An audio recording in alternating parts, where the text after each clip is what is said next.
আপনি দেখুন সারা ওয়ার্ল্ডে এখন ইসরায়েলের সবচেয়ে বড় বন্ধুরাষ্ট্র কারা? বলুন, ইসরায়েলের সবচেয়ে বড় বন্ধুরাষ্ট্র কারা? আপনার বাড়ির পাশে নব্য ইসরায়েল। আমরা বড় ইসরায়েল সম্পর্কে সচেতন আছি কম বেশি, কিন্তু আপনার ঘরের পাশেই নব্য ইসরায়েলের জন্ম হয়েছে, এই ব্যাপারে আমাদের সচেতনতা নাই। তারা সংসদ ভবনে তাদের সংসদে ফখর করে বলছে যে আমরা 6,500 সৈন্য পাঠিয়েছি, আমাদের হয়ে যুদ্ধ করছে। নাউযুবিল্লাহি মিন যালিক। তার মানে আপনারা প্রমাণ করলেন।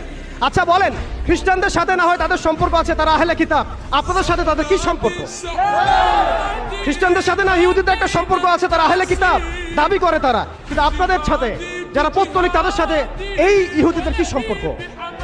শুধু তাই নয়, আমরা লক্ষ্য করছি, আমরা আমাদের পার্শ্ববর্তী নব্য ইসরায়েলের মধ্যে লক্ষ্য করছি মুসলিমদেরকে তারাবির নামাজে টর্চার করা হলো, হোলি উৎসবের নামে মুসলিমদেরকে নির্যাতন করা হলো।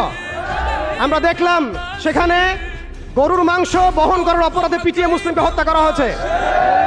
লক্ষ লক্ষ একর জমি যেগুলো আমরা ওয়াকফ করেছিলাম, সেই জমিগুলোকে রাষ্ট্রীয়ভাবে বাজেয়াপ্ত করা হয়েছে।